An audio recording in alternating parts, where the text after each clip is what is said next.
करके उत्तानपाद अत्यंत प्रसन्न हो गए। देखो याद रखना, माता के सामने तो बालक कैसा भी मना रहे, माँ का प्यार कम नहीं होता, चाहे अच्छा रहे चाहे बुरा रहे, चाहे मारे कूटे कुछ भी करे, लेकिन पिता के सामने यदि बालक अच्छे से रहता है तो वो पिता के लिए विशेष प्रिय हो जाता है, क्योंकि पिता को अनुशासन बहुत प्रिय है। और जो बच्चा एकदम डिसिप्लिन से रहे, साफ सुथरा रहे, अच्छे से रहे, अच्छे से बातचीत करे, वार्तालाप करे, अच्छी पर्सनैलिटी रखता है, तो पिता उससे अधिक प्रभावित रहता है। उत्तानपाद ने जब उसका शिष्टाचार इतना उत्तम देखा तो बड़ा आनंद आया, और जब पता चला कि मेरा ही पुत्र है तो बालक 5 साल की अवस्था में बालक को इधर बुलाया। उत्तानपाद ने जैसे ही पास में बुलाया तो ध्रुव आए, और जैसे ही ध्रुव आए सो गोदी में बिठा लिए गए, और जैसे ही गोदी में बैठाला तो बड़े वात्सल्य भाव से उनके सर पर हाथ उत्तानपाद फेर रहे थे, और बड़े भाव के साथ में अपने पिता को पहली बार ध्रुव देख रहे थे। बड़े भाव से दोनों की नजरें मिली हुई थी। उसी समय पर मैया सुरुचि आई। सुरुचि मैया ने देखा, रे राम राम, गड़बड़ हो गया, जिस मामले के कारण सुनीति को बाहर भेजा था तो ये तो वही मामला आके खड़ा हो गया। अब अगर इसने शिष्टाचार के माध्यम से इनको रिझा लिया तो सारी संपत्ति तो इसी की हो जाएगी। और ये सोच करके गई, भागती भागती गई, उसका हाथ पकड़ के झटक के नीचे फेंक दिया, और जैसा ही नीचे फेंका तो ध्रुव महाराज रोने लगे, आंख से आंसू गिरने लगा। और ध्रुव से विमाता के रूप में, सौतेली माता के रूप में सुरुचि ने कहा, रे मूर्ख बालक, तेरी इतनी सामर्थ्य कि तू महाराज की गोदी पर बैठा हुआ है, और भले ही तू मैया सुनीति का पुत्र क्यों ना हो, लेकिन तुझे यहाँ पर बैठने का अधिकार नहीं है। यहाँ पर बैठने का अधिकार तो केवल मेरे पुत्र का है, और यदि तू चाहता है कि इस गोद पर तुझे भी बैठने का अवसर प्राप्त हो तो पहले जा और उस भगवान का भजन कर, और भजन करके जब भगवान मिल जाए तो फिर भगवान से मांगना कि हे प्रभु, अगला जन्म देना तो मुझे उस अभागन सुनीति के गर्भ से नहीं, बल्कि मुझे मैया सुरुचि के गर्भ में उसे उत्पन्न करना, और जब मेरे बालक बन के आओगे तब तुम्हें इस गोद में बैठने का सौभाग्य मिलेगा। और ऐसे कठोर वचन कहे, ऐसे कठोर वचन कहे कि ध्रुव उत्तर नहीं दे पाए, और उसी रूंधे हुए कंठ से वापस लौट गए। उत्तानपाद को बुरा तो बहुत लगा, पर पत्नी के सामने तो अच्छे अच्छों की नहीं चली, सुनकी कहां से चले, कुछ नहीं बोले। वापस गए, सुनीति के पास जाकर के ध्रुव रोने लगे, गले लग करके रोने लगे, और इतना जोर से रोए, इतना जोर से रोए। मैया ने पूछा, बात क्या है, किसी ने मारा है क्या? तू समस्या तो बता कि कारण क्या है, क्यों रो रहा है? तो ध्रुव तो नहीं बोल पाए, चूंकि कंठ अवरुद्ध था, लेकिन जितने बालक थे सबने सारा हाल बता दिया। अच्छा अब सोचना, आजकल की माता बहन होती है, उनको पता चल जाता कि फलाने पड़ोसन ने हमारी पुत्र को ऐसा कहा, तो तुरंत लाठी लेकर के मारने को दौड़ जाते, तुरंत युद्ध छिड़ जाते दोनों स्त्रियों के बीच में। लेकिन बारी माँ सुनीति, और माँ सुनीति ने अपने बालक को गोद में बैठाला, और बैठाने के बाद ध्रुव से कहा, बेटा तेरी विमाता ने बिल्कुल ठीक कहा। क्या ही गलत कहा है तेरी विमाता ने? और आखिर जैसे मैं तेरी माता हूं वैसे वो भी तो तेरी माता है, तो तुझे गलत नहीं सिखाएगी, अब बिल्कुल सही सिखाया है। तूने मुझे अभागिन की कोख से जन्म लिया है, इसलिए तू पिता की गोद का सौभाग्य प्राप्त नहीं कर सकता, और यदि तुझे भगवान उस पिता की गोद का सौभाग्य प्राप्त करना है तो बेटा, अरे इस पिता की गोद में क्या बैठेगा जो आज पैदा हुआ कल मर जाएगा? अगर बैठना ही है तो उस परम पिता परमात्मा की गोद में बैठ, कि जिसका एक बार पुत्र बन गया तो फिर जीवन में कभी उतरने वाला नहीं है। और याद रखना, अब तेरी माता मैं तुझसे कह रही हूँ कि जब तक तू उस भगवान की गोदी पर ना बैठ जाए तब तक अपना मुख नहीं दिखाना मुझे। और जैसे ही इतने कठोर वचन सुने तो पहले से ही वे माता के वचनों से छलनी थे, अब माता के वचनों का इतना कठोर प्रभाव पड़ा कि चरणों पर प्रणाम किया, और प्रणाम करके सीधा चल पड़े। ना आता ना पता कि भगवान कैसे मिलेगा, कैसे मिलेगा, क्या करना पड़ेगा, कुछ नहीं पता, पर सीधे ध्रुव जी महाराज निकले। और जैसे ही निकले तो संयोग से जंगल के रास्ते पर जा रहे थे कि नारद जी की दृष्टि पड़ गई। और जैसे ही नारद जी की दृष्टि पड़ी, नारद जी ने देखा तो नारद जी ने कहा, भैया एक बात याद रखना, व्यक्ति कितना भी दृढ़ संकल्पित क्यों ना हो जाए, व्यक्ति के अंदर कितना भी भगवत निष्ठा क्यों ना आ जाए, परंतु जब तक उसे गुरु का ज्ञान प्राप्त नहीं होगा, जब तक उसे गुरु का सानिध्य प्राप्त नहीं होगा, तब तक कुछ होने वाला। इसीलिए तो कहते हैं कि गुरु बिन भव निधि तरय न कोई, गुरु बिन भव निधि तरय न कोई, हो गुरु बिन भव निधि तरय न कोई, गुरु बिन भव निधि तरय न कोई, चाहे विरंग शंकर सम होई। चाहे बिरंची शंकर सम हो, चाहे वो स्वयं भगवान शंकर, चाहे स्वयं ब्रह्मा ही क्यों ना हो, यदि गुरु नहीं है तो फिर उनको कभी भवसागर से पार होने वाले, बिना गुरु के कभी भगवान नहीं मिलता है। ये सोच करके नारद जी ने ध्रुव के पास गए और ध्रुव से कहा, अरे बेटा तू जंगल में क्या कर रहा है? इस जंगल में बहुत ही विषैले जीव जंतु रहते, पता नहीं कब किसकी भूख जाग गई, पता नहीं कब किसको क्षुधा लगाई और तुझको उठा करके खा गया। सो और बालक का मांस तो वैसे भी मीठा होता है, तो बचेगा नहीं, इसलिए भाग जा, घर जा करके आराम से खेल कूद, यहाँ क्या कर रहा है? तो जैसे ही नारद जी को संत को देखा तो पहले तो दंडवत प्रणाम किया, और जैसे ही प्रणाम किया तो गुरु जी से नारद जी ने वचन सुनाए, रे बेटा यहाँ पर क्या कर रहा है? तो ध्रुव ने कहा कि मैं भगवान को पाने के लिए आया हूँ। और जैसे ही ये सुना तो नारद जी ठाक के मार गया से। नारद जी ने कहा, तेरे बस की है, तुझे भूख लगे से तुरंत ही भगवान का अम्मा का बुलाएगा, अपनी माता का नाम पुकारेगा, और तू कहता है कि भगवान को पालेगा। अरे बेटा भगवान को पाना इतना आसान कार्य नहीं है, तो ये गुड्डे गुड़ियों का खेल नहीं, तू जा वापस। तो जैसे ये कहा तो ध्रुव कहते हैं, महाराज बेशक आप मेरे हित में ज्ञान दे रहे हो, आप मुझे अच्छा सिखा रहे हो, लेकिन क्या बताऊं मेरा हृदय इतना विदीर्ण हो चुका है मेरी विमाता की बातों से कि वो एकदम छलनी हो चुका है, और छलनी में कुछ भी डालो वो आर पार निकल जाता है। उस प्रकार से आपका ज्ञान भी मेरे आर पार निकल जाएगा जब तक इस हृदय के घाव भगवान के दर्शन मात्र से भरेंगे नहीं। इसलिए दृढ़ संकल्प करके आया हूं कि अब कुछ भी करना पड़े पर भगवान को बिना पाए नहीं जाऊंगा।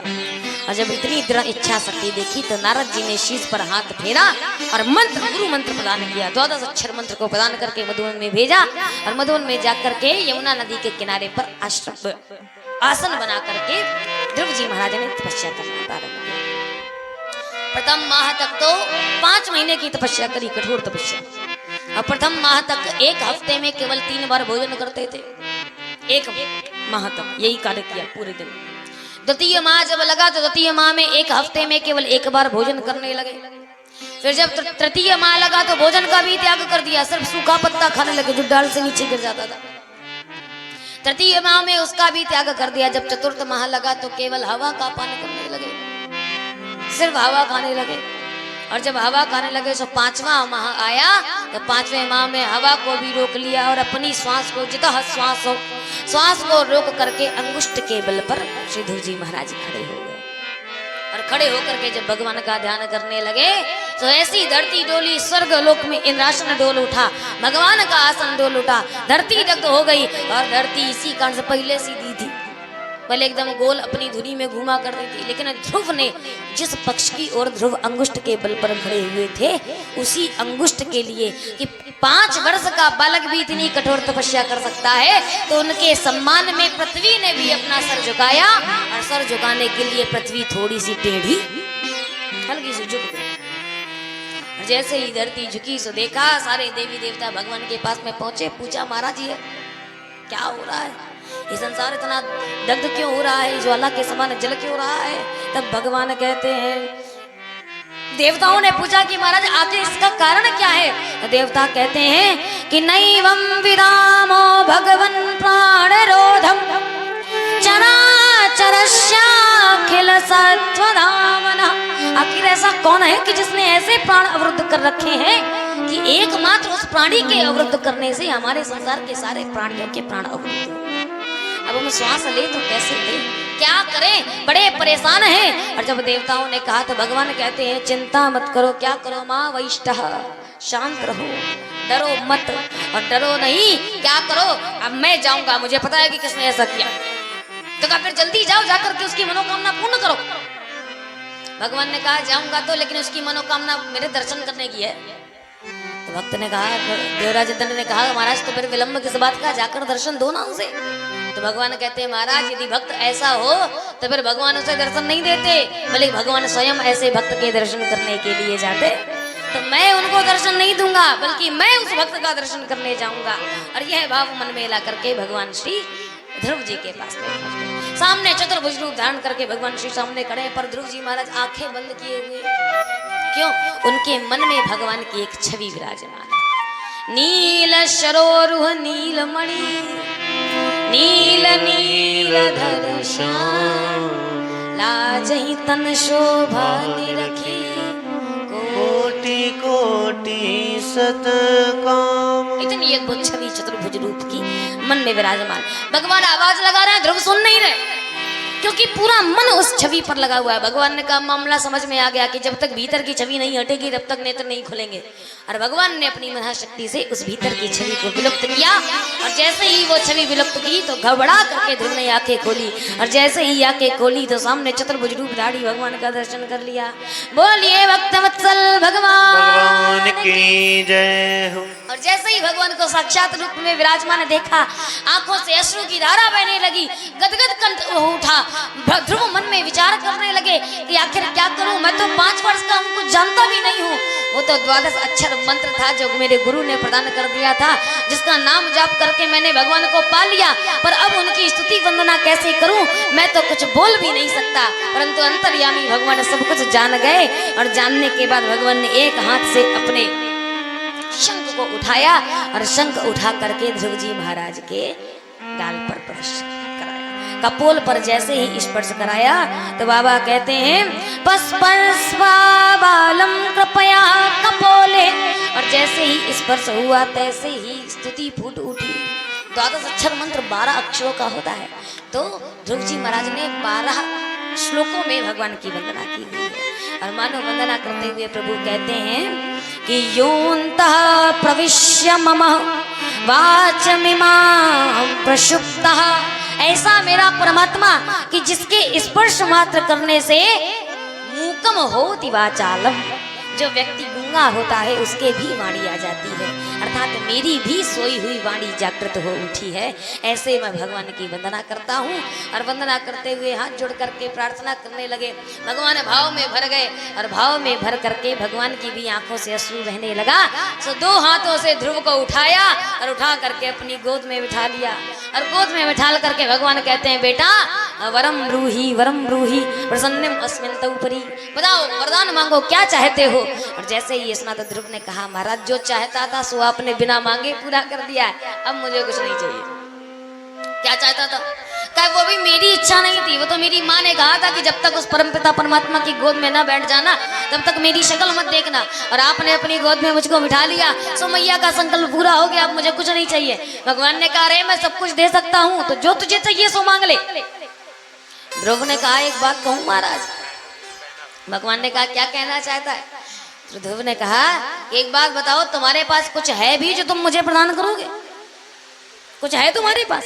भगवान ने कहा दुनिया में ऐसी कौन सी चीज है जो मेरे पास ना हो, मैं सब कुछ दे सकता हूँ, तू मांग तो सही। और जैसे ही कहा तो ध्रुव ने कहा कि तुम्हारे पास पहले सब कुछ था जब तक मैं तुम्हारी गोद में नहीं था, पर अब जब तुम्हारी गोद में बैठ गया हूँ तब तुम्हारा कुछ भी नहीं। क्यों? क्योंकि जो पिता की संपत्ति होती है, यदि पुत्र उत्पन्न हो जाता है तो बिना बताए सारी संपत्ति पुत्र की हो जाती है। तो जो कुछ आपका था वो सर्वस्व अब मेरा हो चुका है, सो अब दोगे तो क्या दोगे। और इतना प्यारा भाव जब देखा तो भगवान प्रसन्न हो गए और भगवान ने कहा कि सब कुछ तो तेरा हो ही चुका है, लेकिन मैं अपनी तरफ से तुझे ध्रुव लोक प्रदान करता हूँ। और जा बेटा 36,000 वर्षों तक पृथ्वी लोक पर निष्कंटक होकर के राज्य करना, और राज्य करने के पश्चात भगवान के पद को पार्षद आएंगे और विमान पर बैठ करके तुम ध्रुव लोक को प्रस्थान करना। चरणों पर स्पर्श किया, ध्रुव महाराज निकल पड़े। उधर 5 महीने के भीतर ही यक्षों के साथ में उनके छोटे भाई उत्तम का युद्ध हुआ, जिसमें यक्षों ने उत्तम को मार दिया। और उसकी मार को देख करके जब सुरुचि को पता चला कि मेरा पुत्र मर गया तो जीवन का आधार ही खत्म हो गया, तो मैया गई और सुरुचि मैया ने भी आत्महत्या कर ली। इधर उत्तानपाद और मैया सुरुचि अकेले महल में विराजमान कर रहे हैं और समस्या इंतजार इस बात का कर रहे हैं कि कब मेरा पुत्र आएगा, कर अब उसे राजगद्दी सौंप करके हम अपने अपने भगवान को पाने के लिए उद्रत हो जाएंगे। इधर भगवान के आने का समाचार जैसे ही मिला तो बड़ा उत्सव मनाया गया। उत्तानपाद बड़े प्रसन्न हुए। ध्रुव आए और ध्रुव ने कदम रखा, भीतर जैसे ही आए सो उत्तानपाद ने गले से लगा लिया और गले से लगाने के बाद सारी समय बीता। जैसे ही उस आयु के योग्य हुए तो उन्हें शासन सौंपा और शासन सत्ता सौंप करके उत्तानपाद अपने गृह को प्रस्थान कर गए। उत्तानपाद भी समय पा करके देह को छोड़ गए और जैसे ही छोड़ कर गए तो 36,000 वर्षों तक ध्रुव ने राज्य किया। किया। अनतो गत्वा जब 36,000 वर्ष पूरे हो गए तो मृत्यु के सर पर पैर रख के विमान पर चढ़ करके श्री ध्रुवलोक को ध्रुव जी महाराज ने माता के साथ में गमन किया। बोलिए भक्तवत्सल भगवान की जय हो। ध्रुव सगलानि जप्यो हरि नाम, ध्रुव सगलानि जप्यो हरि नाम, ध्रुव सगलानि जप्यो, ध्रुव सगलानि जप्यो हरि नाम, ध्रुव सगलानि जप्यो हरि नाम, ध्रुव सगलानि जप्यो हरि नाम, पावा अर्थ अनुपम ठामो, ध्रुव सगलानि जप्यो, ध्रुव सगलानि जप्यो, ध्रुव सगलानि जप्यो। भगवान का नाम जप ऐसे किया प्यारे, ये प्रताप होता है ईश्वर के नाम जाप संकीर्तन में। तो इसीलिए हम सब भी संकीर्तन करते हैं और ध्रुव जी महाराज की आगे की वंश परंपरा को श्री सुखदेव जी महाराज परिचित से वर्णन करते हैं। श्रीमन्नारायण नारायण नारायण, श्रीमन्नारायण नारायण नारायण, भजमन नारायण नारायण नारायण, भजमन नारायण नारायण नारायण, श्रीमन्नारायण नारायण नारायण, श्रीमन्नारायण नारायण नारायण, श्रीमन्नारायण नारायण नारायण, श्रीमन्नारायण नारायण नारायण, श्रीमन्नारायण नारायण नारायण, श्रीमन्नारायण नारायण नारायण, भजमन नारायण नारायण नारायण, भजमन्नारायण नारायण नारायण, लक्ष्मी नारायण नारायण नारायण, लक्ष्मी नारायण नारायण नारायण, लक्ष्मी नारायण नारायण नारायण, लक्ष्मी नारायण नारायण नारायण, श्रीमन्नारायण नारायण नारायण, श्रीमन्नारायण नारायण नारायण, श्रीमन्नारायण नारायण नारायण, श्रीमन्नारायण नारायण नारायण। उन्हीं ध्रुव के वंश में आगे चल करके राजा अंग हुए और अंग राजा बड़े धर्मात्मा राजा थे, बड़े अच्छे तरीके से प्रजा का पालन पोषण कर रहे थे। लेकिन अंग का जो पुत्र हुआ वैन, वो महाखल आदि, महाखल जीव, भगवान के भजन में विश्वास न रखने वाला, पूर्णतया नास्तिक और अपने आप का स्वामित्व प्रभुत्व स्थापित करने वाला व्यक्ति उत्पन्न हुआ। और जब अपने पुत्र का ऐसा आचरण देखा तो अंग बड़े कष्ट में, बड़े दुखी हुए और उस दुख से दुखी होकर के अर्धरात्रि के समय पर चुपचाप जाकर के जंगल की ओर निकल गए। किसी को समाचार नहीं दिया, ना अपने गुप्तचरों को समाचार दिया, ना सैनिकों को समाचार दिया और ना ही किसी को सेनापति। अब प्रातः काल होते ही जैसे ही पता चला कि महाराज महल में नहीं है तो मंत्रीगण जितनी भी सेना थी सब भागी भागी गई। सबने ढूंढा कि कहाँ गए कहाँ गए कहाँ गए, पर अंग महाराज एक गुफा में जाकर के जानबूझ के छुप गए और बाहर नहीं आए। वहां पर भगवान का भजन करने लगे, करते करते देह का त्याग कर दिया। और इधर जब खाली देखा, राज्य के राजा के विहीन राज्य को देखा तो राज्य में अराजकता बढ़ गई। जब अराजकता बढ़ गई तो मजबूरी में आकर के वेन को राजा बनाया गया।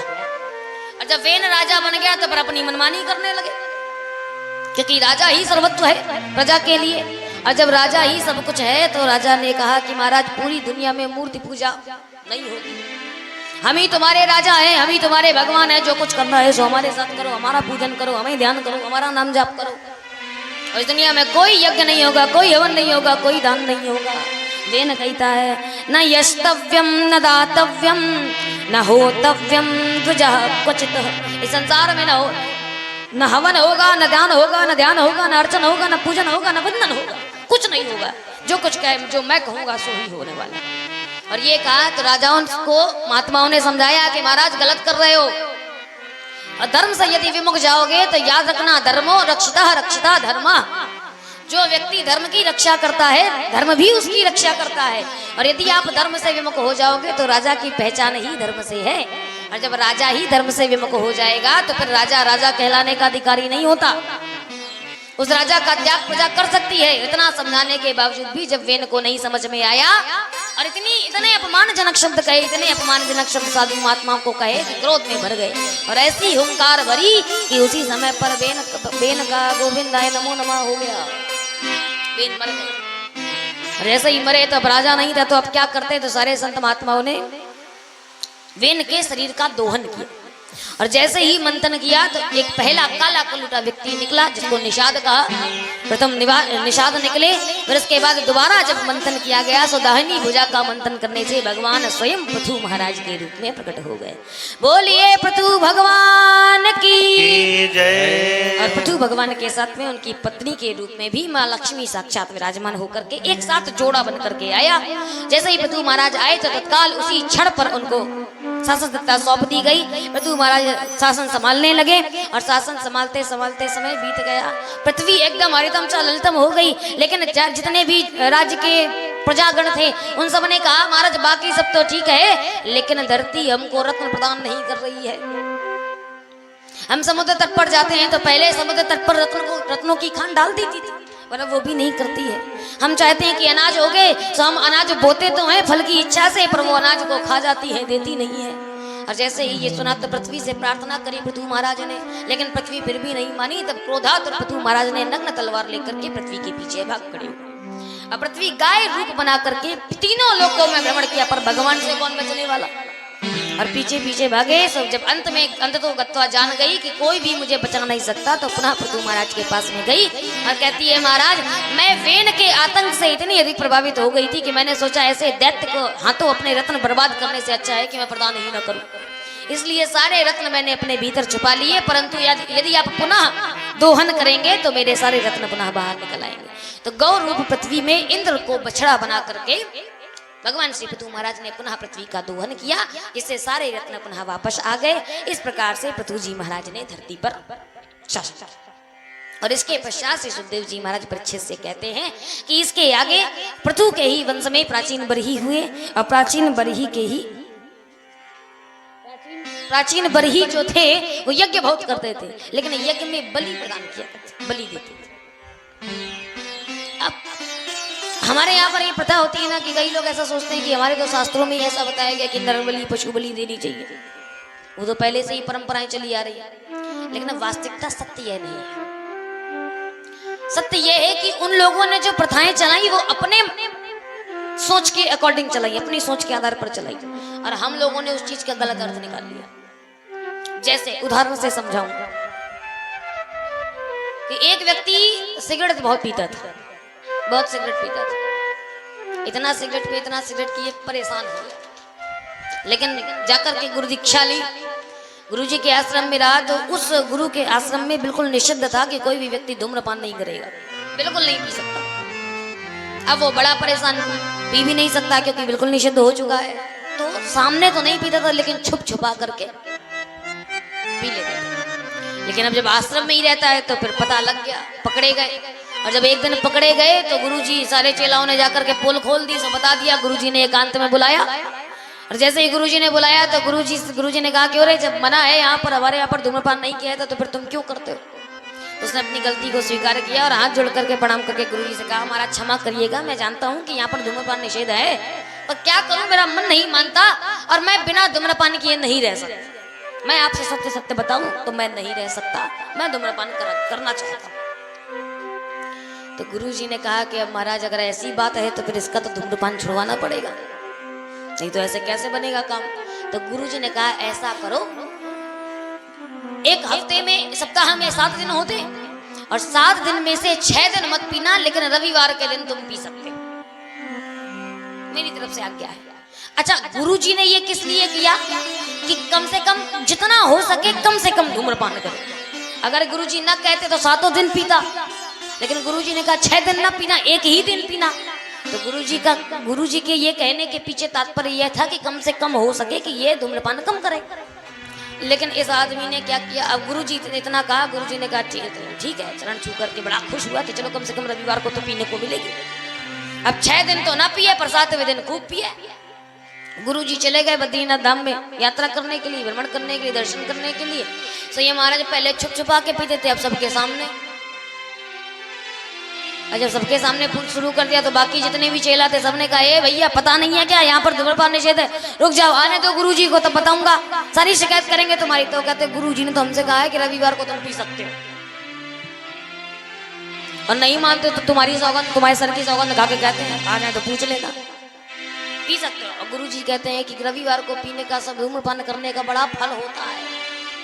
तो बताओ, गुरुजी का एक अपना भाव था धूम्रपान बना करने का और रविवार को पिलाने का, ये केवल एक ही दिन पिए, लेकिन इन महात्मा ने अपना ही अर्थ लगा लिया। और जब अपना ही अर्थ लगाया तो फिर जब वो पीने लगे तो कहा, जब गुरुजी ने ये इनको मना नहीं कर रहे तो फिर सब है के सब खुद का तो नहीं छुड़ा पाया, लेकिन आश्रम में जितने अन्य चेला चपाटी थे उन सबको पीना और सिखा गया। तो इसी प्रकार से हमारे शास्त्र भी किसी कार्य को यदि करवाते हैं तो कम करने के लिए उनका भाव अलग होता है, परंतु हम अपने भाव से जगत में विस्तार करते चले जाते हैं। हम अपनी मति के आधार पर उस कार्य को इतना बढ़ावा दे लेते हैं कि अंततः गत्ता वो कार्य गलत लगने लगता। जैसे सती प्रथा, पहले के जमाने में सती प्रथा हुआ करती थी तो स्त्रियां स्वेच्छा से जाया करती थी, स्वेच्छा से जलती थी। क्यों? क्योंकि पति के बाद कहते हैं कि स्त्री का सारा श्रृंगार सब कुछ फीका पड़ जाता है।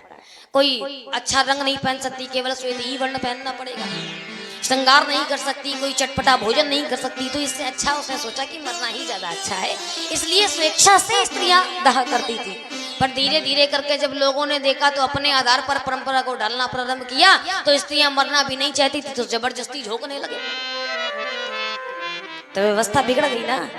क्यों? व्यवस्था कुछ और थी और हमने उसको अपना रूप प्रदान करके कुछ और ही बना दिया। और जैसे ही ये देखा तो नारद जी ने समझाया, अब प्राचीन बरही को समझाते हुए कहा कि महाराज ये व्यवस्था नहीं है, और ऐसा करें, मैं आपको एक कथा के माध्यम से एक संकेत देना चाहता हूं। और संकेत क्या दिया? पुरंजन उपाख्यान की कथा श्री नारद जी महाराज ने प्राचीन बरहियों को सुना, और कहते हैं कि एक कहानी के रूप में बड़ी जोरदार कहानी हम आपको सुना रहे हैं, और उस कहानी के माध्यम से सीखिएगा। देखिए, पहले तो कहानी सुन लीजिए कि कहानी क्या है, फिर उसके पीछे का सिद्धांत समझिएगा।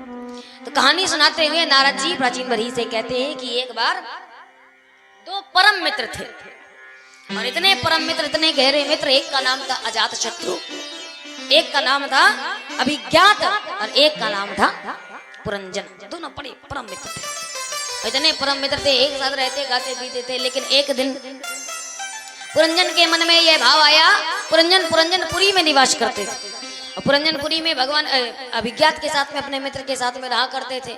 लेकिन एक दिन उनके मन में विचार आया, उन्होंने अपने मित्र से कहा, भैया हम नगर भ्रमण करना चाहते हैं, हम जगत में घूमना चाहते हैं, देखना चाहते हैं कि नगर कैसा है, तो चलो साथ में चल के घूमते हैं। अभिज्ञात ने कहा, भैया हमको हमारी पुरी बहुत प्रिय है, तो हम तो यहीं रहेंगे, पर तुम्हें घूमना है तो घूमो जाके, लेकिन जाते जाते एक बात याद रखना कि हमको भूल मत जाना। इतना कह दिया, हमको मत भूलना। पुरंजन ने कहा, ठीक है, नहीं भूलेंगे। और आगे करते हुए अनेकों नगरों में भ्रमण किया। भ्रमण करते करते एक ऐसी नगरी में पहुंचे जिसके 9 द्वार थे, और 9 में से एक मुख्य द्वार बहुत अधिक सजा हुआ था, बढ़िया वंदनवार लगे हुए थे, बढ़िया पताकाएं लगी हुई थी, बहुत अच्छा लग रहा था। उस द्वार से प्रवेश कर गए, और जैसे ही पुरंजन भीतर घुसे तो देखा कि एक स्त्री, 5 सैनिक इस तरफ, 5 सैनिक इस तरफ, और एक सेनापति साथ में है, और एक 5 फन वाला नाग आगे आगे चलता हुआ उसकी रक्षा करते हुए चल रहा है। और जैसे ही देखा तो पुरंजन को लगता है इस राज्य की राजकुमारी है, और जब राजकुमारी है तो बड़ी सुंदर है, बड़ी अद्भुत है, क्यों ना ऐसा हो कि हमारा इसके साथ विवाह हो जाए। पास में गए, और जैसे ही गए तो वार्तालाप प्रारंभ हुआ। उन्होंने पूछा, देवी आपका नाम क्या है, आप कौन है? उन्होंने पूछा, आप कौन है? तो पुरंजन ने कहा, हम पुरंजन है, और आप बड़ी सुंदर लग रही हैं। ऐसे करके वार्तालाप हुई, तो उन्होंने कहा कि सुंदर तो भले ही है, लेकिन हमारा विवाह नहीं हुआ, तो ये इतनी सारी सेना लेकर के क्यों घूम रही है, इतना रक्षक ये क्यों बना करके रखा है, कि आपके राज्य में ही आपको संकट है? देवी ने कहा कि नहीं, संकट तो नहीं है, परंतु हम अविवाहिता हैं, इस कारण से हमारे पिता ने ये सारी व्यवस्था कर रखी। तो पुरंजन ने कहा कि जिस प्रकार से आप अविवाहित हैं, इस प्रकार से हम भी बिना ब्याह के हैं। सो ऐसा करो, हमारी तुम्हारी जोड़ी खूब बनेगी, सो हमसे ब्याह कर लो। और जैसे ही पुरंजन ने कहा, सो देवी ने स्वीकार कर लिया। अब जैसे ही स्वीकार किया तो एक शर्त पर स्वीकार किया। और शर्त क्या? उस स्त्री ने शर्त रखी कि विवाह तो करूंगी, परंतु आपको मेरे साथ मेरे ही नगर में रहना पड़ेगा। पुरंजन इतने आसक्त हो गए थे कि उन्होंने बात स्वीकार कर और उसी में रहने लगे। तो उसका नाम ही पुरंजनपुरी कर दिया। समय बीता, खूब भ्रमण किया, खूब भोग विलास किया, खूब आनंद के साथ में रहने लगे। दिन दिन बीते और जैसे ही खूब समय गया तो इतने ज्यादा आसक्त हो गए कि जब उनकी पत्नी देवी महारानी हंसती तो ये हंसते, वो रोती सो ये रोते, वो गाती तो ये गाते, वो नाचती तो ये नाचते। जैसे जैसे व्यवहार वो करती थी वैसे वैसे ही व्यवहार पुरंजन करने लगे। क्वचित गायति गायन्त्या रोदत्यामा रोदति, क्वचिदं हसन्ति हसन्त्याम जलपत्याम अनुजलपति। जब गाती है सो गाने लगते हैं, जब हंसती है सो हंसने लगते हैं, जब रोती है सो रोने लगते हैं, जब नाचती है सो नाचने बिल्कुल आसक्त हुए। और जैसे ही आसक्त हुए इस प्रकार से नगर में निवास करने लगे। एक दिन आया, एक दिन जरा नाम की कन्या जो बिल्कुल कुरूप थी, जिसका स्वरूप देखने में बिल्कुल भी अच्छा नहीं था। कोई व्यक्ति उसका यदि चेहरा देख ले तो व्यक्ति का विवाह करने का मन ही ना करे। और अविवाहिता होकर के संसार में डोल रही थी कि कोई तो हो जो मुझसे विवाह कर ले। सो गंधर्वों का जो मुख्य था, अधिकारी था चंडवेग, उसके पास में गई और अपना सारा हाल बताया कि भैया हम विवाह करना चाहती हैं, परंतु हमारे चेहरे को देख करके कोई विवाह नहीं स्वीकार करता, तो क्या करें? चंडवेग ने कहा तुम इतनी कुरूपा हो कि तुमसे कोई विवाह नहीं करेगा। तो जैसे ये सुना तो जरा बड़ी उदास हो गई। लेकिन चंडवेग ने कहा कोई बात नहीं, पर हम ऐसा उपाय बता सकते हैं कि कोई व्यक्ति बिना, अगर कोई प्रेम से विवाह न करे तो जबरदस्ती विवाह जरूर कर सकता है। तो क्या करो, क्या ऐसा करो, हमारे सैनिक ले जाओ और जिनमें से कुछ स्त्रियां हैं जो काले वर्ण की हैं और पुरुष हैं जो श्वेत वर्ण के हैं, इनको ले जाओ इकट्ठा। टोटल 720 सैनिक हैं और उनको ले जा करके पुरंजनपुरी में धाबा बोल दो। और वहां पर पुरंजन नाम का व्यक्ति है तो उससे जैसे ही धाबा बोल दोगी तो जबरदस्ती वो विवाह कर लेगा। जरा ने ये बात सुनी तो जरा लेकर के सारे सैनिकों को गई और जैसे ही गई तो उस पुरंजनपुरी की जो रखवाली था वो 5 फन वाला सर्प किया करता था। अब उसके पास तो केवल 10 ही सैनिक थे, 10 सैनिक और 1 सेनापति। लेकिन यहाँ कहा 730 की इतनी बड़ी सेना। और जब ऐसी सेना ने हमला बोला तो पंच प्राण का वो सर्प कब तक जीवित रहता, कब तक लड़ता? जब तक दम थी सो रगड़ा, खूब लड़ा, खूब युद्ध किया। परंतु जब हिम्मत हार गया सो वो भी पुरंजनपुरी को छोड़ करके चला। अब अंदर घुस गए सारे सैनिक, जितने सैनिक थे सब भीतर घुसे, हाहाकार मचा दिया, तहलका मचा दिया। पकड़ करके पुरंजन को बंदी बना लिया गया। और जरा देवी ने पुरंजन को पकड़ लिया और पकड़ करके पुरंजन से कहा मेरे साथ विवाह करो। पुरंजन को कोई और बात की तो समस्या नहीं हुई, लेकिन पुरंजन यही सोचता रहा है मेरी पुरंजनी क्या कर रही होगी, उसको कितना मारा होगा सैनिकों ने, मैं पुरंजनी के बिना कैसे जीऊंगा। और इतना सोचते सोचते पुरंजन ने अपने प्राण, इसीलिए कहते हैं और प्राण त्यागा नहीं कि अगले जन्म में स्त्री बनकर के ही पैदा हो गए। इसीलिए कहते हैं अंतमति सो गति। जिस प्रकार का व्यक्ति अंत तो गत्वा सोचता है वैसा ही व्यक्ति मरने के बाद बन जाता है। इसीलिए तो कहा जाता है ना कि अंत समय पर भगवान का भजन करो, भगवान का नाम लो, भगवान का ध्यान करो, क्योंकि भगवान का ध्यान करोगे तो आप भी भगवान स्वरूप ही बन जाओगे, आप भी वैष्णव ही बन जाओगे। पर जब व्यक्ति मरता है तो मरते समय परिवार की याद करता है, धन दौलत की याद करता है, कई कई तो अपने कुत्ते के लिए रोते हैं, बड़ी विडंबना है। तो भैया जो सोच करके रोगे वही अगले जन्म में बनना पड़ेगा। ये संसार का बिल्कुल एकदम अकाट्य सत्य है। इसलिए मरो तो मरो, लेकिन साथ में भगवान का भजन करो। क्यों?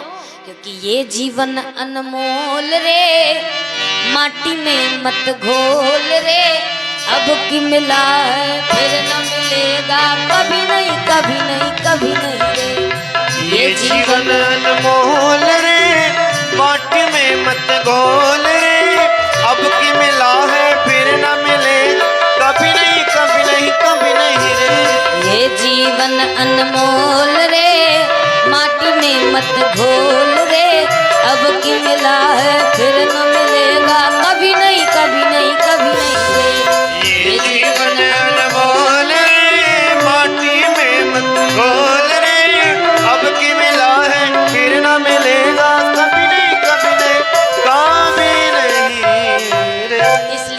शरीर का प्यारे सदुपयोग करिए।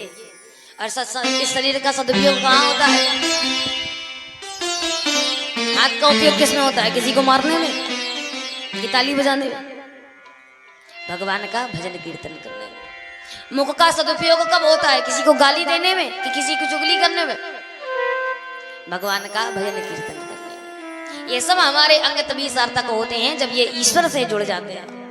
जब भूख भक्ति का रूप धारण कर लेती है तो वो व्रत बन जाती है। और ऐसे अगर भूखे रहो तो घर वाले भी कहेंगे खाना हो तो खा, नहीं तो ना खा। पर जब व्रत में व्यक्ति होता है तो घर वाले खुद ही कहते हैं भैया ये भी खा ले भैया ये भी खा ले भैया ये भी खा ले। भक्ति से अपने शरीर को अंग को जोड़िए, सार्थक बनाइए अपने शरीर को। पर पुरंजन ने क्या किया? अंतिम समय पर अपनी पत्नी की याद करी, तो अगले जन्म में जाकर स्त्री बन गए। और स्त्री बने, धीरे धीरे करके बड़े हुए तो मलय ध्वज नाम करके एक राजा के साथ में उनका विवाह हुआ। क्षत्रिय बन के प्रकट हुए। और जैसे ही विवाह हुआ तो एक युद्ध संग्राम में मलध्वज मारे गए। जैसे ही मलध्वज मर गए तो फिर इन्होंने सोचा कि हम भी अपने पति के साथ में सती हो जाएंगी। और जैसे ही जाकर के उस चिता की अग्नि पर बैठी, तैसे ही वो जो उनका पिछले जन्म का मित्र था अभिज्ञात, ब्राह्मण का रूप बना करके उनके पास पहुंच गए। उन देवी से कहा, कहो मित्र यहाँ पर क्या कर रहे हो? मैंने कहा था कि मुझे भूलना नहीं और तुम भूल गए। एक जन्म की बात क्या छोड़ो, तुम तो दूसरे जन्म में भी मरने जा रहे हो, क्या मेरी याद नहीं आई? तो उस देवी ने कहा कि अब तो वो तो स्त्री बन चुके थे, उन्हें तो कुछ याद था नहीं। तुमने कहा एक बात बताओ कि हम आपके मित्र कैसे हुए? पहले तो ये बताओ। मैंने आज तक अपने पति के अलावा किसी अन्य पुरुष से कभी भी बातचीत तक नहीं की है और आप मित्र होने की बात करते हो? तो पहले बताओ कि आप हो कौन? तब अभिज्ञात ने अपना सारा वृत्तांत सुनाया। और जब पुरंजन को अपने पूर्वजन्म की कथा याद आई तब फिर अभिज्ञान और अभिज्ञात पुरंजन दोनों गले मिले और गले मिल करके दोनों ही अपने पुनः वापस उस धाम को चले गए। ये कथा नारद जी ने प्राचीन बड़ियों को सुनाई। तो जैसे ही सुनाई तो नारद जी ने कहा कुछ समझ में आया? प्राचीन बड़ी ने कहा हमारे महाराज कुछ पल्ले नहीं पड़ा, ऊपर से निकल गया, कुछ समझाओ तो सही। तब नारद जी ने समझाया कि इस कथा का आप सिद्धांत समझिए कि सिद्धांत क्या कहता है। सिद्धांत क्या है कि अभिज्ञात और पुरंजन परम मित्र थे। और ये अभिज्ञात और पुरंजन कोई और नहीं, ये परमात्मा और जीवात्मा है। हम और ईश्वर परम मित्र है। और भगवान की नगरी में बड़े आराम से पुरी में रहते हैं। पुरी मतलब अर्थात जगन्नाथपुरी, कोई भी पूरी मान सकते हो, भगवान के धाम में विराजमान रहते थे। तो इस जीवात्मा के मन में भाव आया कि हम जाकर के नगर का भ्रमण करें, नगर घूमे। तो जैसे ही मन में आया तो भगवान ने कहा भैया हम तो यहीं बैठे हैं, तुम ही जाकर के घूमो और 84 लाख योनियों में जहां मर्जी हो वहां घूमते रहना, लेकिन एक बात याद रखना कि हमको भूलना। और जैसे ही ये कहा तैसे ही सारी नगरियों में तो घूमा, पर यार भगवान बने रहे। पर जैसे ही 9 द्वार की नगरी में प्रवेश किया, 9 द्वार की नगरी कौन? कहे साधन धाम मोक्ष कर द्वार, साधन धाम मोक्ष कर द्वार, साधन धाम मोक्ष कर द्वार, साधन धाम मोक्ष कर द्वार, पाय न जेहि पर लोक समारा, पाय न जेहि पर लोक समारा। ये शरीर ही 9 द्वार की नगरी है। 9 द्वार, 2 कान के छिद्र, 2 आंखें, 2 नासिका के छिद्र, मुख, मल और उदर का द्वार, ये इसके द्वारा व्यक्ति अंदर जाता है। लेकिन इनमें से जो मुख्य द्वार है बड़ा सजा धजा है। और मुख्य द्वार कौन का? ये मुख, जिसमें ये दांतों की बंधन वार लगी हुई है, बड़ा सजा धजा है। और इसी से ही जीवात्मा प्रवेश कर जाती है। जैसे ही प्रवेश करती है तो बड़ी पावन एक बुद्धि दिखाई देती, स्त्री दिखाई देती, बड़ी सुंदर स्त्री है, जिसके 5 सैनिक इस तरफ, 5 सैनिक इस तरफ, अर्थात 10 सैनिक है और 1 सेनापति है। ये कौन है? का ये इस नगरी की जो स्वामिनी है, जो राजकुमारी है, जिस इस नगरी में शासन करती है, वो और कोई नहीं है, हमारी बुद्धि देवी है, मति है। और इन मति के 10 रखवाले हैं। कौन? का 5 ज्ञानेंद्रियां और 5 कर्मेंद्रियां। और इन 5 ज्ञानेंद्रियों और कर्मेंद्रियों का एक ही सेनापति है जिनमें कंट्रोल करता है, वो है केवल मन, जो सेनापति है। और इन 11 के साथ में ये मति इस आसन पर, इस नगर पर विराजमान है। और जैसे ही आत्मा रूपी जीवात्मा रूपी पुरंजन प्रवेश करते हैं तो मति ऐसा फंसाती है, आत्मा को ऐसा फंसाती है कि जैसा जैसा बुद्धि कहती है तैसा ही आदमी करना पड़ा। बुद्धि रोवे सो हम रोवे, बुद्धि गावे सो हम गावे। किसी से पूछ दो क्यों भैया भोजन करोगे, तो कहेंगे नहीं आज मन नहीं है। कभी कहते कि आज आत्मा नहीं है, या आज मुंह नहीं कहता कि हम भोजन करें, ये कहते आज मन नहीं है। तो आत्मा ऐसा फंसाती है आत्मा को बुद्धि की, जिस प्रकार से जैसा व्यवहार करती है वैसे ही करने लगती है। और ऐसा रमत हो जाता है इस नगरी में जीवात्मा की भगवान की ध्यान भूल। जो ईश्वर से वादा करके आते हैं, जो ईश्वर को हम संकल्प करके आते हैं, वचन देकर आते हैं, वो भूल जाते हैं। फिर एक दिन आता है और एक दिन जरा आक्रमण कर देती है इस नगरी पर। जरा माने बुढ़ापा। और जब व्यक्ति रमण करते करते वर्षों को व्यतीत कर देता है, भगवान का ध्यान नहीं करता, तब फिर जरा नामक बुढ़ापा आता है। और बुढ़ापा सबसे पहले प्रहार करता है कहां से? कानों से। क्यों? अभी तुमको सुनाई नहीं दिया, समझ में नहीं आया कि भगवान तुम्हारा इंतजार कर रहा है। भगवान को क्या वचन दे करके आए थे, सुनाई नहीं दे रहा, इसलिए सबसे पहले कान के पास बगल के बाल सफेद होते हैं। श्रवण समीप भय सित, सबसे पहले इशारा कान करता है। फिर इसके बाद हाथ पांव चलना बिल्कुल धीमा हो जाता है कि भैया काम नहीं कर रहे। फिर आंखों से दिखना भी धीमा हो जाता है कि अब तो देखना बंद कर, अब तो भगवान को देख ले। फिर मुख से बोलना भी कम हो जाता है और धीरे धीरे करके जरा ऐसा जकड़ लेती है कि अंधतो गत्वा, जो पंच प्राण रूपी 5 फन वाला सर्प हमारी इस नगरी की रक्षा कर रहा होता है। तो जब बुढ़ापा इतने सारे सैनिक लेकर के, 730 सैनिक कौन का आदि है, रात्रि स्त्रीलिंग है और दिन पुरलिंग है। तो जितनी स्त्रियां थी काले रंग की वो सारी रात्रियां हैं। और एक वर्ष में कितने 365 दिन होते हैं। 365 दिन में 365 दिन और 365 रात, टोटल मिलाकर के 730 सैनिक। तो ये जो दिन पुरुष थे, जो पुरुष वर्ग थे वो दिन है, और जो रात्रि वर्ग है, रात्रि है, वो स्त्रियां हैं। और एक एक करके सब प्रहार करते हैं। धीरे धीरे दिन कटते चले जाते हैं। 60 वर्ष बीत गए, आक्रमण कर दिया, पर हमको पता नहीं चलता है। हमको तो लगता है कि हम तो 60 साल के हो गए भैया, पर हकीकत तो ये है कि 60 साल तुम्हारे घट गए। अब बुढ़ापा आ गया, और जैसे ही बुढ़ापा जकड़ता है सो ये पंच प्राण रूपी शेषनाग भी शरीर छोड़ करके चला जाता है। तब मति भी काम नहीं करती है। बाबा कहते हैं, जा कहू प्रभुता रुन दुख दे, जा कहू प्रभुता रुन दुख दे, जा कहू प्रभुता रुन दुख दे, ता करी मति पहिले हर दे, ता कर मति पहिले हर ले। तब इस आत्मा को, इस शरीर को, पुरंजनपुरी को छोड़ना होता है। शरीर ध्वस्त हो जाता है। फिर इसके बाद में फिर वही अगले जन्म का चक्कर फेरा लगा रहता है दिन प्रतिदिन। और इसके चक्कर में हम भगवान को जब भूल जाते हैं, तब भगवान ब्राह्मण का रूप बना करके, अर्थात संत महात्माओं का रूप बना करके हमको पुनः याद दिलाता है कि भगवान हमारी प्रतीक्षा कर रहा।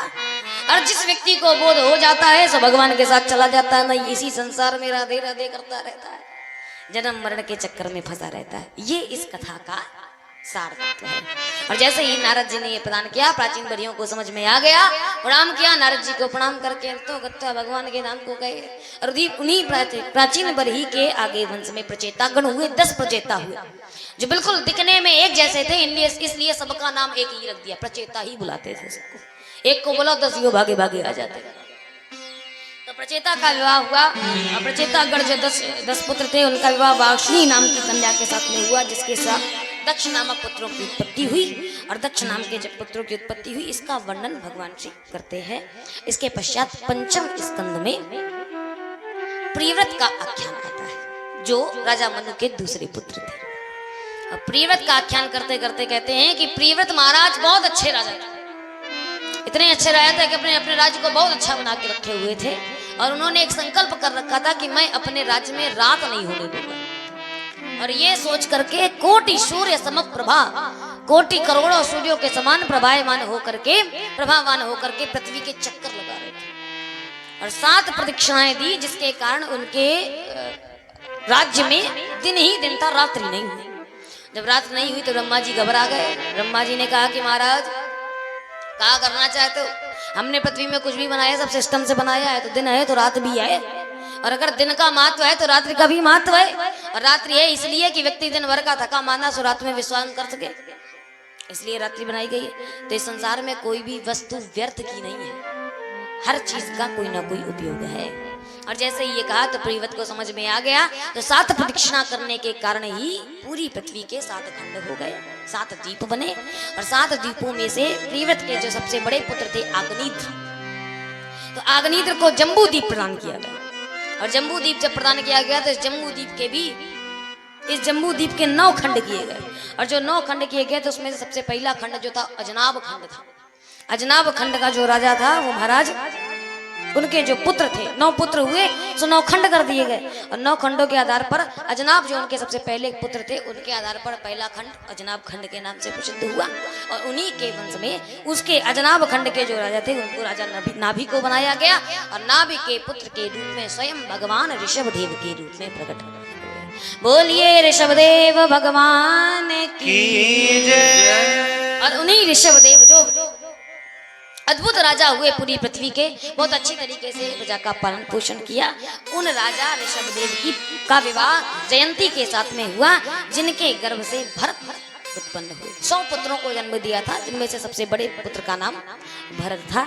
और वही भरत के कारण ही हमारे भारतवर्ष का नाम भारत पड़ा। याद रखिएगा 3 युग बीत चुके हैं हमारे यहाँ, सतयुग, त्रेता, द्वापर। और हमारी ये पुण्य पावन धरती भारत इतनी पवित्र है, इतनी उत्तम है कि यह धरती 3 भरतों से भरी हुई है। 3 भरत पैदा हुए और 3 राम का प्राकट्य हुआ है। पहले राम कौन का है? पहले राम परशुराम।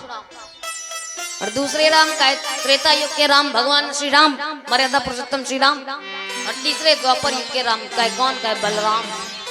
तो ये 3 राम की धरती है और 3 भरत की धरती है। सतयुग में कौन का है? दुष्यंत पुत्र भरत, सुना? दुष्यंत पुत्र भरत। त्रेता युग में कौन का है? भैया राम के भैया भरत। और द्वापर युग में ये महाराज भरत। तो इन तीनों की धरती है। तो किसी ने कहा महाराज एक युग में, सतयुग में तो केवल एक ही भरत हुए, द्वापर युग में एक ही भरत हुए, त्रेता युग में एक ही भरत हुए, लेकिन कलयुग में सब भरत है, सब भरत है। कौन का है? कोनो पेट भरत, कोनो जेब भरत, कोनो दुकान भरत, कोनो मकान भरत, कोनो घर भरत, सब भरत है, भरत है। लेकिन ये पावन धरती ऐसी है प्यारे, संसार में कहीं पर भी भगवान ने जाकर के जन्म नहीं लिया, भारतवर्ष में आकर भगवान तक जन्म लेते हैं। क्यों? यह धन्य भूमि जहाँ ऋषि मुनि जपते हरि नाम की माला। यह धन्य भूमि जहाँ ऋषि मुनि जपते हरि नाम की माला। यहाँ हर बालक एक मोहन है और राधा एक बाला। यहाँ हर बालक एक मोहन मोहन मोहन मोहन मोहन मोहन। यहाँ हर बाला एक मोहन है और राधा एक बाला, और राधा एक बाला। जहाँ सूरज सबसे पहले आकर डाले अपना डेरा, वो भारत देश है मेरा, वो भारत देश है मेरा, वो भारत देश है मेरा, प्यारा भारत देश है मेरा। जहाँ डाल डाल पर सोने की चिड़िया करती है बसेरा, वो भारत देश है मेरा, वो भारत देश है मेरा, वो भारत देश है मेरा, प्यारा भारत देश है मेरा। ऐसी मेरी भारत भूमि है। धन्यास्तुते भारत भूमि भागा, जहाँ पर भगवान बार बार अवतार लेते हैं। तो ये 3 भरतों की भूमि है। और ऐसे राजा भरत हुए कि जिनके ही परम ब्रह्म रूप परमहंस रूप को जड़ भरत के नाम से भी जाना जाता है। तो कहा महाराज इनकी इसकी विस्तृत चर्चा सुनाइए कि भरत तो सुना है, लेकिन एक तरफ आप कहते हो कि परम विद्वान है, सर्वगुण संपन्न है, और एक तरफ कहते हैं इनको ही परमहंस रूप को जड़ भरत कहा जाता है। तो जड़ माने तो मूर्ख बोलते हैं, और यदि ये परम विद्वान है तो फिर ये मूर्ख कैसे बने? कृपया कर इस चर्चा को विस्तार से श्रवण कराएं। तो यहाँ पर भगवान श्री जड़ भरत जी की कथा का विस्तार से वर्णन करते हुए श्री सुखदेव जी महाराज परीक्षित से कहते हैं, परीक्षित, राजा भरत ने बड़े अच्छे तरीके से अपने परिवार का पालन पोषण किया, अपनी प्रजा को देखा, और अंत तो गत्वा जब चौथापन आया तो शास्त्र सम्मत आधार पर चौथेपन जाय नृपकानन, इस भाव से राजा भरत ने अपनी सारी संपत्ति अपने पुत्रों को सौंप दी और गंडकी नदी के किनारे पर आश्रम बना करके रहने लगे। समय बीता, भगवान के भजन में बड़ा प्यारे तरीके से मन लग रहा है, भगवान का भजन कर रहे हैं। और जैसे ही भजन कर रहे थे, संयोग से एक दिन ऐसा आया कि गंडकी नदी में कटी से कमर से खड़े होकर के भगवान का नाम जाप कर रहे थे। सो नाम जाप करते करते अचानक से एक गर्भवती हिरनी उस नदी में जल पीने के लिए आई, प्यासी थी। और जैसे ही जल पीने के लिए नदी के पास में आई, तैसे ही पीछे से सिंह की दहाड़ सुनाई दी। और सिंह की दहाड़ को सुनकर के वो गर्भवती हिरनी डर गई। क्यों? उसको लगा कि मैं यहाँ से भाग सकती नहीं हूँ क्योंकि गर्भवती हूँ, और अगर भागूंगी नहीं तो मैं तो मरूंगी, साथ में मेरे गर्भ में जो बालक है वो भी मर जाएगा। तो करूं तो क्या करूं? ये सोच करके आओ देखा ना ताओ, उस गर्भवती हिरनी ने जैसे ही दोबारा उस सिंहनाद को सुना तो छलांग लगा दी नदी के उस पार। और जैसे ही छलांग लगाई तो बीच में ही हिरनी का प्रसव हो गया, और बीच में ही बच्चा उस गंगा के उस नदी की धार में बहने लगा, गंडकी नदी की धार में बहने लगा। और प्रसव की पीड़ा इतनी अथाह हुई कि उस तरफ जाकर के हिरनी गिरी और गिरते ही मर गई। अब ये सारा दृश्य भरत देख रहे थे, राजा भरत। जैसे ही देखा सो वो बालक हिरनी का बच्चा बाहर चला जा रहा था। अब उनके मन में आ गया कि यदि मैंने इस बालक को नहीं बचाया तो फिर ये बालक ये हिरनी का बच्चा मर जाएगा। और याद रखिएगा, संसार में बांधने का सबसे बड़ा कारण यही है। जहां पर यह शब्द लग जाए तो समझ जाइएगा कि हम माया में बंध गए। किससे बनते हैं? कहे जहां पर लग जाए मैं, और जहां पर लग जाए मेरा। अहमता और ममता इस संसार में व्यक्ति को बांधने की, बंधन की रस्सियां होती हैं। आपने कहा मेरा बेटा तो फिर ममता आ गई, आपने कहा मेरा मकान तो ममता आ गई, आपने कहा कि मेरी दुकान, मेरा खेत, मेरा परिवार, तो फिर ये माया लपट गई। और जब माया लपट गई तो फिर भगवान मिलने वाला कहाँ हो? भगवान कैसे मिलेगा? भगवान तो तब मिलता है जब जीवन में मैं ना रहे। इसलिए तो साधक गण कहते हैं कि जब मैं था तब हरि नहीं, अब हरि है मैं ना। जब मैं था, मैं मतलब अहंकार था, तो भगवान नहीं थे। क्योंकि भगवान स्वयं कहता है कि अगर तुम्हारे अंदर आया ईगो तो फिर आई गो। ईगो माने होता है अहंकार, घमंड। यदि तुम्हारे भीतर आया ईगो तो फिर आई मैं चला जाऊंगा। या तो ईगो को रख लो या तो मुझे रख लो, एक को ही रख सकते। तो जब मैं था तब हरि नहीं, अब हरि है मैं आई। जब भगवान आ जाता है तो फिर मैं खत्म हो जाता है। राजा भरत के मन में मैं आ गया, अगर मैंने नहीं बचाया, जबकि वो अच्छे से जानते हैं कि मारने वाला है भगवान, बचाने वाला है भगवान। मारने वाला है भगवान, बचाने वाला है भगवान। मारने वाला है भगवान, बचाने वाला है भगवान। मारने वाला है भगवान, बचाने वाला है भगवान। हो बाल नबाका होता उसका,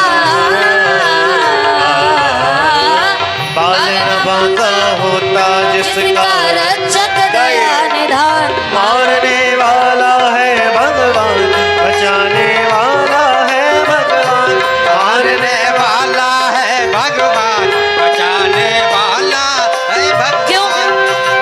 जल थल अग्नि आकाश पवन पर केवल उसकी सत्ता। जल थल अग्नि आकाश गगन पर केवल उसकी सत्ता। उसकी इच्छा के बिना हिल न सके एक पत्ता। उसकी इच्छा के बिना हिल न सके एक पत्ता। उसी का सोचा यहाँ पे होता, उसी का सोचा यहाँ पे होता। उसकी शक्ति महान, मारने वाला है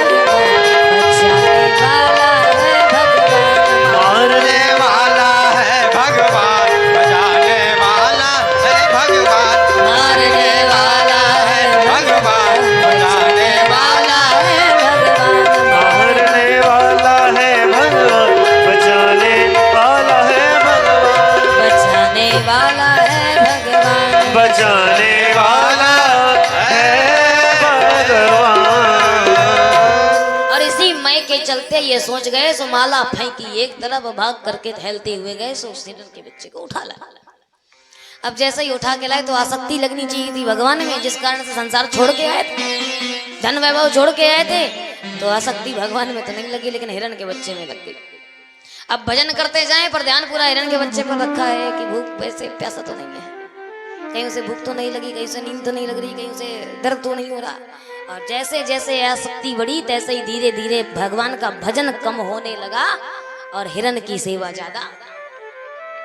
करते करते वो बड़ा हो गया और जैसे ही बड़ा हुआ सो एक बार हिरणों का झुंड निकला और हिरण ने देखा कि ये तो मेरे ही जैसे लगते हैं, सो उसी हिरण के झुंड में मिल करके चला गया। अब यहाँ राजा भरत पूजा करके आए सो देखा हिरण का बच्चा गायब और पूरा दिन ढूंढते रहे। सुबह से शाम हो गई, हाय हिरण का बच्चा, हाय हिरण का बच्चा, करते करते मर गए। तो मैंने बताया कि जैसा आखिरी में आप सोचोगे वैसा ही आपको बनना पड़ेगा। हिरण का बच्चा सोचे थे सो अगले जन्म में हिरण ही बन गए, पर दैव योग से ईश्वर की कृपा ऐसी थी कि पूर्व जन्म का याद रहा। और जब याद रहा तो कहा भगवान अब पिछली बार तो माया में फंस चुका हूं पर अब नहीं फंसूंगा। और इस बार हिरण का पशु का जन्म होने के बावजूद भी भगवान का भजन करते रहे मन ही मन। तो शीघ्रतम ये शरीर भी छूट गया तो पुनः ब्राह्मण परिवार में जाकर के जन्म लिया। और जैसे ही ब्राह्मण परिवार में आए फिर भी याददाश्त नहीं गई। और जब नहीं गई तो उन्होंने सोचा कि भगवान इस संसार को देखने से ही माया पकड़ती है, बोलने की कौन कहे। माया को यदि देख लिया जाए तो देखते ही माया तुरंत पकड़ लेती है, इसलिए मैं संसार को देखूंगा ही नहीं, मैं बोलूंगा ही नहीं। और जैसे ही ये सोचा तो राजा खूब समझाते रहे, उनके पिता उनको खूब ज्ञान देते रहे कि मेरा बेटा भी शास्त्र में प्रकांड पंडित बन जाए, तो ये भी कर्म कांड करके अपना घर परिवार चला ले, तो इसका विवाह कर दिया जाए। परंतु राजा भरत, उनका नाम इस जन्म में भी भरत रखा गया, इनको सिखाए पर ये जानबूझ के ना बोले। और जब जानबूझ के ना बोले तो इनके पिता ने इनका नाम जड़ भरत रख दिया। मतलब मूर्ख भरत, कुछ आता ही जाता नहीं है, कुछ भी नहीं बोलता, सो मूर्ख हो गए। अब मूर्ख रखा का है, भलो चलो भगवान यही अच्छा है, कम से कम अब मूर्ख हो गए तो दुनिया हमसे पूछेगी तो नहीं। सो बड़े आनंद के साथ में भगवान का भजन करने लगे। समय आया, माता पिता का देहावसान हो गया, भाइयों ने भी घर से बाहर भेज दिया, तो भगवान की मस्ती में मस्त होकर के रास्ते रास्ते जाने लगे। और जैसे ही जाने लगे तो भाइयों ने कहा कि कुछ काम धाम के तो हो नहीं, तुम कुछ काम करो जो हम घर में रखे। तो भैया ने से कहा ठीक है बताओ कौन काम करना। कहा जाओ, हमने जाकर के खेत में जो है बीजा बोया है, बीजा बोया है, उस बीजा की रखवाली करो। चले गए, पेड़ के नीचे बैठे, सूखी रोटी रखी बढ़िया गुड़ के साथ में, और जैसे खाया, खाने के बाद मस्त होकर के बैठे, एक चिड़िया आई चुपचाप से, और जैसे ही आई देखा रखवाला बैठा तो जाने लगी। तो भरत कहते कहाँ जा रही हो? कहा बताए आए तो थे, भूख लगी थी, बच्चे हमारे भूखे हैं, हम दाना लेने आई थी, लेकिन अब देखा कि आप बैठे तो जा रहे हैं, किसी और के खेत से ले लेंगे। चिड़िया से जड़ भरत ने कहा एक बात बताओ, भगवान ने जब बनाया तो क्या अपना पराया कुछ रखा था? चिड़िया ने कहा नहीं रखा तो नहीं था। तो कहा अच्छा ये बता तुझको किसने बनाया? चिड़िया ने कहा भगवान ने। कहा हमको किसने बनाया? कहा भगवान ने। तो कहा इस अन्न को किसने बनाया? सभी कुछ भगवान ने बनाया। तो जब सभी कुछ भगवान ने बनाया तो फिर मैं कौन होता हूँ बीच में टिप्पणी करने वाला? तेरी मर्जी, भगवान का अन्न भगवान की तू, और जब तू भी भगवान की है ये अन्न भी भगवान का, सो खाओ पियो मौज करो।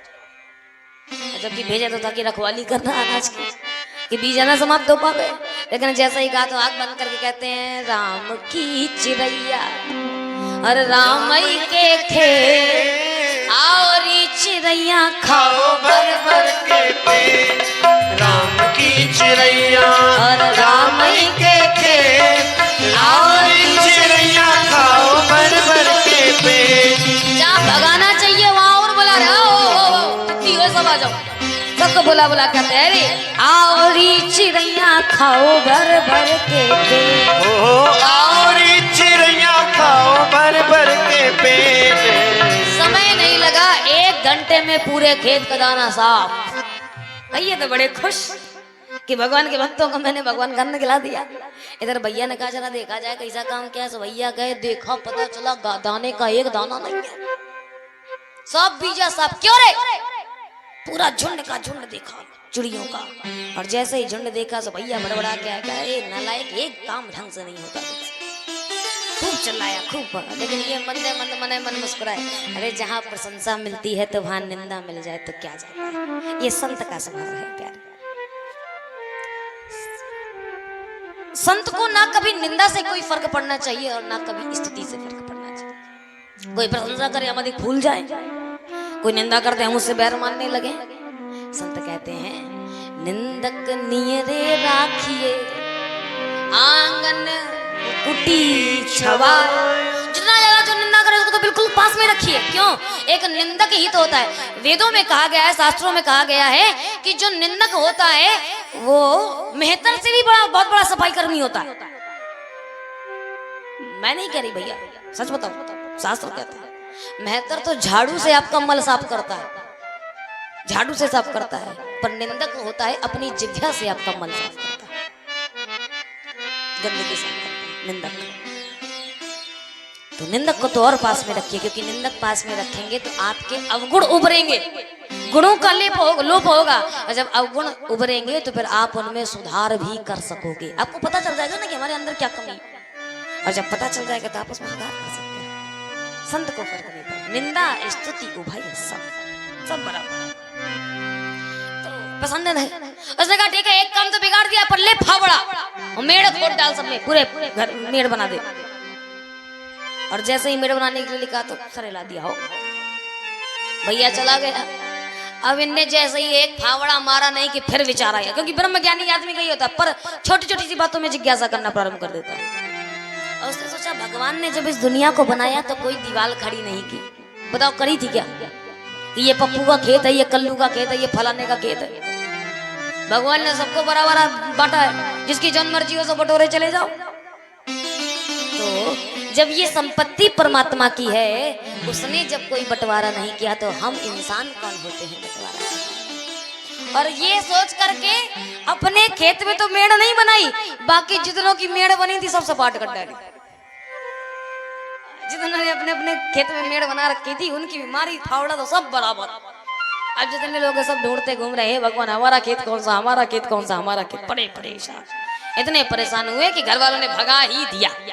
अब कहता है चलो भगवान बढ़िया हुआ, आप स्वतंत्र हूँ, आराम से तुम्हारा भजन करूंगा। और भजन करते करते रास्ते रास्ते जा रहे थे कि दैव योग से एक जंगल के पास से गुजरे। और जंगल का जो राजा था उसने मांगा था कि भगवान अगर मेरे संतान हो गई तो मैं नर बलि दूंगा। और संयोग से संतान हो गई। तो चेलों से कहा कि जाओ जाकर के सैनिकों से कहा पकड़ के लाओ कोई हट्टा कट्टा आदमी मिल जाए। 3 दिन से भूखे थे जड़ भरत, भोजन अन्न का एक दाना नहीं पड़ा था पेट पर। सैनिक गए, कोई नहीं मिला, यही महाराज मिल गए, हट्टे कट्टे एकदम फूले फाले। सो पकड़ लाए, और जैसे ही पकड़ा तो कहा महाराज जहाँ ले चलो, सही चलने को तैयार, भगवान है जहाँ भी ले चले। और जैसे ही चले तो गए तो बढ़िया होता है ना, बलि जब दी जाती है किसी व्यक्ति को तो पहले खूब खवाया पिवाया जाता है। तो भोजन करवाया गया, बढ़िया वीआईपी भोजन, और आंखों से आंसू गिरने लगे जड़ भरत। मानो भगवान की उदारता की उस सीमा को अनुभव कर लिया राजा जड़ भरत ने, और सोचने लगे कि मुझे चिंता नहीं थी कि मेरे पेट पर अन्न का दाना 3 दिन से नहीं गया, पर मेरा परमात्मा मुझे भूखा कैसे रख सकता था। और देखो सूखी रोटी की कौन बात करे, यहाँ तो 56 भोग खिला रहे, 56 भोग की भगवान ने व्यवस्था कर दी है। ऐसा मेरा परमात्मा है। श्री बिंदु जी महाराज कहते हैं कि जब दांत नहीं तब दूध दियो, और जब दांत दिए तो को अन्न भी नहीं है। जब दांत नहीं थे तब उसने भगवान ने चिंता करी कि मेरा बच्चे का पेट कैसे भरेगा, तो इस शरीर में कहीं पर भी कट मारो खून निकलेगा, पर इस रुधिर मांस और हड्डियों से बने हुए शरीर से भी दूध की धारा भगवान ने दुग्ध बना दिया। क्यों? मेरे बच्चे को खाने पीने के लिए कुछ चाहिए। दांत नहीं थे तब उसने फिक्र की है, तो जब दांत देगा तो फिर निश्चिंत हो जाओ कि भगवान खाने को भी। अरे हम सब तो ईश्वर के अंश हैं। जल में थल में पशु पाचन में सबकी सुधि ले तब वो तोरी भी ले। जब भगवान सबकी रखवाली करता है तो हमारी आपकी भी रखवाली अवश्य। और ये सोच करके जब भरत को रोना आ गया कि हे प्रभु मुझे तूने मालिक बहुत कुछ दिया है, तेरा शुक्रिया है, तेरा शुक्रिया है, तेरा तेरा तेरा शुक्रिया है। अरे बाकी दुनिया की संपत्ति संपत्ति की बात छोड़ो, ये सबसे बड़ी संपत्ति दे दी है। और कबहू की कर करुणा नर देही, कोई स्वार्थ नहीं था भगवान का, दया में आ गए देत ईश बिनु हेतु सनेही, प्रेम में वशीभूत होकर के मनुष्य का तन प्रदान कर दिया। और मनुष्य का तन कितना महंगा, एक सज्जन हो उनके दोनों आंखें ना हो और आपकी दोनों हो, वो कहते भैया हमसे मन चाहे पैसा ले लो लेकिन हमको अपनी एक आंख दे दो, तो बताओ क्या मूल्य लगाओगे अपनी एक आंख का। और आजकल तो आदमी पूरा अंग ही डोनेट कर देता है, तो करोड़ों की संपत्ति लिए घूम रहे हो, पर क्या एक बार भी भगवान ने आप पर एहसान जताया कि देख मैंने तुझे इतना बड़ा शरीर दिया, धन्यवाद कर मेरा। इतना प्रेम करता है भगवान हमसे और हम उसका धन्यवाद भी नहीं करना चाहते, धन्यवाद भी नहीं कर सकते उसका। जड़ भरत ने उस अनुभव कृपा को अनुभव करिए। आप जिस स्थिति में हैं आप उस स्थिति में रो रहे हैं कि हमारे पास इस चीज का भाव है, हमारे पास ये चीज नहीं है। जरा विचार करिए कि कई ऐसे हैं, कितने ऐसे हैं इस दुनिया में कि जो चीज हमारे पास है वो भी उनके पास नहीं है। अरे हमें तो 2 वक्त की रोटी भी नसीब हो रही है, कई तो ऐसे हैं जो फुटपाथ पर पड़े रहते हैं, दिन का खाना मिल गया तो फिर रात का ठिकाना नहीं होता। हमारे पास तो ईश्वर ने 2 हाथ दिए, 2 पैर दिए, 2 आंखें दी, कान दिए, नाक दिए, सब कुछ बढ़िया है। कई ऐसे हैं जिनके ना हाथ है ना पैर है लेकिन फिर भी जिंदगी काट रहे हैं, तो उनसे तो हमारी स्थिति बहुत ही अच्छी है ना। आप कृपा का अनुभव करें। और जड़ भरत ने अनुभव किया, आंखों से आंसू बहने लगे। भोजन तो बढ़िया एकदम दबा के किया, और जैसे ही दबा के किया सो बलि की बारी आई, सो उठाई गर्दन और रखी गई। और जैसे ही रखी तो माँ काली की मूर्ति सामने बनी थी। और कुछ नहीं किया, राजा जड़ भरत ने बड़े दीन भाव से उस मूर्ति की ओर देखा, और जैसे ही उस मूर्ति को देखा मुस्कुराए कि मैं तो उसी में राजी हूं कि जिसमें तेरी रजा है। तू मारना चाहती है तो मैं मरने को भी स्वीकार करता हूँ, तू जीवित रखना चाहती है तो मैं जीवन भी स्वीकार करता हूँ, जैसी तेरी इच्छा, जैसे तुम रखो वैसे ही रहता हूँ। और इतना कह करके हल्का सा मुस्कुराए, सर नीचे किया, मानो स्वीकृति प्रदान कर दी इस बलि को। पर एक माँ के सामने उसके बालक की बलि दी जाए, क्या वह स्वीकार कर सकती है? और जैसे ही उठाया चांडाल ने तलवार, उठा करके जैसे ही काटने का प्रयास किया तो मैया उस मूर्ति से साक्षात प्रकट होकर के अपने खड्ग से जितने भी सैनिक थे उन सब की खोपड़ी साफ कर दी, सबके मुंडी साफ। जैसे ही देखा सरदार ने देखा हाथ कांपने, और उस इतने क्रोध में होने के बावजूद भी माँ काली की आंख से आंसू गिर रहे थे। उसने सरदार से कहा, रे मूर्ख, तुझे क्या लगता है इस संसार में बनाया हुआ हर एक व्यक्ति इस संसार में भगवान का बनाया हुआ है, और तू चाहता है हम सब भाई भाई हैं, और भाई भाई होने के बावजूद एक भाई दूसरे भाई की बलि दे, एक पुत्र दूसरे पुत्र को मारे, तो क्या यह माँ के लिए अच्छी बात है? तुझे लगता है कि माँ इससे प्रसन्न होगी? बिल्कुल नहीं होगी। इस भाव को त्याग दे। इतना कह करके सरदार को भी सीख लग गई। इधर ये भी निकल के चल पड़े, और जैसे ही रास्ते रास्ते चले तो संयोग से रहुगढ़ नाम के राजा, जो वो पिछले जन्म का हिरण था, वही जन्म में राजा रहुगढ़ बन करके आया। रहुगढ़ नाम के राजा की सवारी पालकी रथ से जा रही थी, और जैसे ही रथ से जा रही थी तैसे ही एक कहार की तबीयत खराब हो गई। पालकी से कहार की तबीयत खराब हो गई, सो राजा ने कहा कि पकड़ लाओ, कोई अट्टा कट्टा मिल जाए। सो कोई नहीं मिला, यही मिल गए, पकड़ लाए। कहारों ने कहा लग जाओ भैया लाइन में, राजा की सवारी है, अच्छा पैसा मिलेगा। उन्होंने कहा ठीक है भैया, पालकी उठवाना चाहते तो पालकी सही। अच्छा, आप लोगों ने देखा होगा कहार जो चलते ना एकदम एक कदम ताल से चलते हैं। अगर एक व्यक्ति का दाहिना उठेगा तो बाकी अन्य का भी दाहिना ही उठेगा। अगर कदम ताल बिगड़ी तो फिर बैठने वाले को समस्या हो जाती। तो ये तो पहली बार नए नए सीखिए हुए कहार थे। तो जैसे ही चले, अब ये इतने बड़े संत कि रास्ते में कोई चींटी दिख जाए तो चट से चिटक जाए, और जैसे ही चिटके सो राजा रहुगढ़ की खोपड़ी पालकी में बोले पट। जैसे ही बोले राजा बोले एक कैसे चलता है, ठीक से चल। तो तीनों कहार कहते हैं महाराज हम तो सही से चल रहे हैं, पर ये नया कहार गड़बड़ी कर रहा है, इसको समझाओ।